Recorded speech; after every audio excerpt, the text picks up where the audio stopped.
Olá, é cada vez maior o número de processos judiciais solicitando medicamentos ou tratamentos ao sistema de saúde brasileiro. A judicialização da saúde é um direito garantido a toda a população brasileira, conforme estabelecido na Constituição de 1988. Mas um grupo entende que esta é a forma justa do cidadão buscar seu direito à saúde, uma vez que não encontra os medicamentos no sistema. Por outro lado, essas ações são onerosas para a administração pública, que acaba obrigada a destinar recursos de determinados projetos para a sociedade para o cumprimento de decisões judiciais. Para falar sobre esse assunto, o Alerj Debate recebe o deputado Nilton Salomão, Ciro Grinberg, procurador do Estado, e Solange Travassos, médica e presidente da União das Associações de Diabéticos no Rio de Janeiro. Deputado, existem alguns projetos tramitando na casa para resolver esse problema? Olha, nós, desde que abraçamos essa causa aqui na Assembleia, nós começamos a observar, né, no convívio, nos debates, essa necessidade. Quando tivemos acesso aos dados do Estado, nós ficamos estarrecidos, que é um número muito elevado. O fato é que nós precisamos avançar para que o diabético, que realmente possa ter acesso a uma tecnologia nova, a um remédio novo, que isso seja agilizado. Esse entendimento é do próprio secretário de Saúde, Dr. Sérgio Cortes, que em conversa conosco, em debate conosco, tem essa compreensão também. Nós temos que encontrar essa maneira, essa forma de chegar a facilitar esse acesso ao cidadão. Doutor Ciro, já que nós falamos em números, o senhor tem algum número, quantidade, valores dessa judicialização? Hoje, no estado do Rio de Janeiro, na capital, eu trago aqui números das demandas na capital, acho que na verdade representam aí o maior número de processos, né, demandando tutela de saúde. Hoje existem 22.600 ações ativas, e com uma média aí de 400 a 450 processos novos por mês. Dentro desse número, num levantamento, né, que a gente começou na Procuradoria a fazer um catálogo, né, da qualidade dessas demandas, hoje são 1.248 demandas ativas que são relacionadas à diabetes.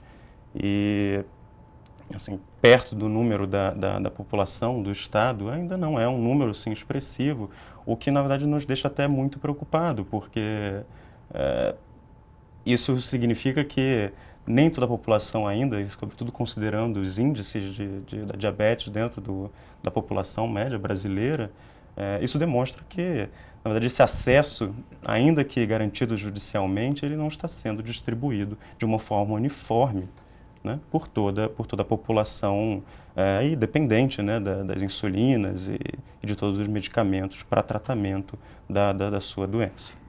Esse número engloba todos os tipos de diabetes, esse todos os tipos de diabetes. São demandas, né, que envolvem pacientes portadores de diabetes, não necessariamente demandando apenas insulinas, mas aparelhos, né, os utensílios, como também, na verdade, não só insulinas, mas outros medicamentos, né, incorporados ou não ao sistema. Doutora Solange, quais os medicamentos que deveriam ser encontrados no sistema e por que o diabético entra na justiça para ter esses medicamentos? O diabetes é uma doença marcada pela hiperglicemia, mas é uma doença muito heterogênea, né? Então, o que serve para um paciente pode não ser suficiente para outro. O número de medicamentos disponíveis e de insulinas disponíveis vem aumentando a cada dia. A insulina, em especial, evoluiu muito. O SUS ainda fornece as primeiras insulinas que foram descobertas, a insulina NPH é regular. E essas insulinas, elas causam vários problemas, elas dão mais hipoglicemia, elas têm uma variabilidade de absorção muito grande. Estudos brasileiros recentes mostram que entre os adultos com diabetes tipo 1, que precisa de insulina para viver, só 13% dos pacientes tratados no SUS em serviços de referência têm controle adequado. Quando a gente fala das crianças, cerca de 23% só que consegue manter o controle com o que é disponibilizado atualmente. Então isso quer dizer que o número... Solange, a senhora falou das crianças, me lembrei que nós trouxemos aqui no debate um pai, que não estou lembrando o nome dele, mas que o pai do Mauro Jorge. A senhora fez um trabalho que exatamente mostra na qualidade de vida daquele menino a diferença de um medicamento que já está autorizado com um que ainda não está homologado. Exatamente. Então, assim, a gente consegue hoje, alguns médicos que têm experiência no tratamento de diabetes tipo 1, a gente consegue ter uma experiência de clínica privada de 60%, 70% dos pacientes com bom controle. Aí quando você olha a estatística do paciente de SUS e você vê que 13% está atingindo meta, a gente fica muito penalizado com isso e quer tentar resolver o problema dessas pessoas quando elas chegam, né, ao nosso contato. Então, assim, hoje, eu estou focando mais no diabetes tipo 1, que eu acho que a maioria das ações devem ser relativas a isso, que é aquela pessoa que não produz insulina, ela precisa de insulina para viver. Se eu ficar 24 horas sem insulina, você vai me encontrar numa UTI de um hospital, porque eu não consigo passar um tempo grande sem insulina. Esse tempo grande é 24 horas. Né? Então, o que acontece? A insulina foi descoberta em 22, começou a ser produzida em uma escala um pouco maior em 23. Os diabéticos antes da insulina, eles morriam em dias, meses, no máximo um ano, morria sim. Não sei se dá para mostrar uma foto aqui. Ó, esse aqui foi dos primeiros pacientes a tomar insulina. Então, assim, algumas mães deixavam os filhos sem se alimentar porque sabiam que a insulina estava sendo descoberta. E essa aqui é a mesma paciente 2 meses depois. Então, o que aconteceu? Esses pacientes, a partir da década de 20, começaram a viver um pouco mais. Muitos morreram de hipoglicemia, porque não se sabia direito como administrar, as insulinas tinham muitas limitações. Aí, na década de 40, a gente não sabia se, com um maior tempo de vida, começaram a ocorrer as complicações do diabetes, cegueira, insuficiência renal, né, amputações, vários problemas. Então, na década de 40, não se sabia se todo diabético ia evoluir para esse tipo de problema, né, com a duração da doença, ou se você podia ter se o tratamento da glicemia poderia resolver esse problema, né? Então, na década de 80, 90, foram desenhados alguns estudos para tirar essa dúvida. Todo diabetes vai complicar ou você pode fazer alguma coisa? Esses estudos usaram essas insulinas que o SUS fornece hoje, por isso que eu estou contando assim, essa historinha, né? O que esses estudos viram? Eles dividiram os pacientes em 2 grupos, eram mais ou menos 1.400 pacientes. Metade tomava insulina 2 vezes, NPH irregular. A outra metade usava NPH irregular várias vezes ao dia ou com bomba de infusão. Esse estudo era para durar 10 anos, durou 6, e com 6 anos você já tinha evidência suficiente. Esse estudo mostrou que o bom controle do diabetes, picando o dedo várias vezes ao dia, tomando insulina várias vezes ao dia, reduziu muito, em até 60%, 70%, a incidência das complicações de retina, de nervos, de rim. Então, o resultado foi ótimo.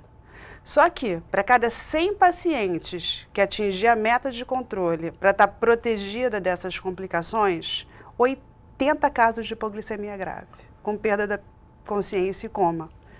E aí começou uma corrida para se desenvolver insulinas melhores.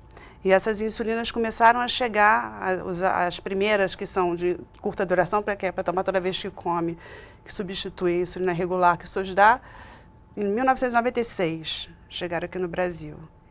E começou a se usar ela com a insulina NPH. Já melhorou um pouco. As hipoglicemias diminuíram, os pacientes conseguiram um controle um pouco melhor.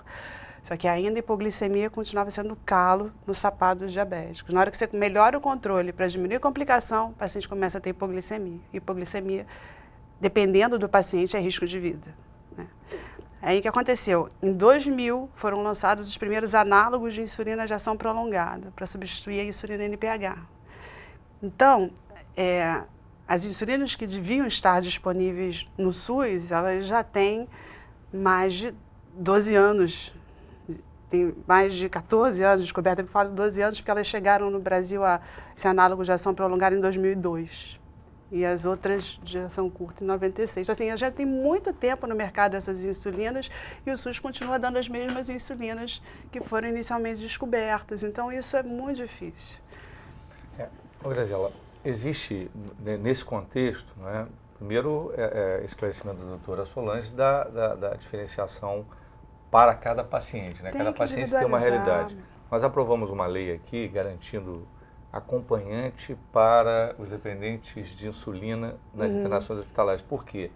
Porque nós fizemos uma boa discussão e vimos que muitas vezes aquele diabético que era internado, ele precisava de uma referência, de uma informação da referência da pessoal. forma como ele reagia à insulina. Quer dizer, ele não poderia receber uma dose... A família assim, conduz melhor isso do que um profissional que não conhece o paciente.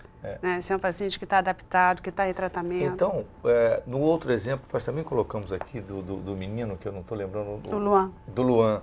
O pai dele dizia o seguinte, olha, fez uma experiência, a insulina convencional que ele usava, ele tinha que estar toda hora acompanhando. A outra, que tem até o nome de um laboratório, ele ficou o dia inteiro, o menino ficou o dia inteiro com uma qualidade de vida muito melhor. Enfim, a gente, quando fala na questão dos remédios, da área da saúde, tem essa discussão de quebra de patente, quebra, não quebra, mas o fato é que nós temos que ter como princípio agilizar a chegada desses remédios, porque isso significa não só melhor qualidade de vida, mas também até um aumento na própria resistência do organismo. Né? Porque assim, a gente sabe hoje que... As complicações do diabetes acabam muitas vezes sobrecarregando o próprio sistema.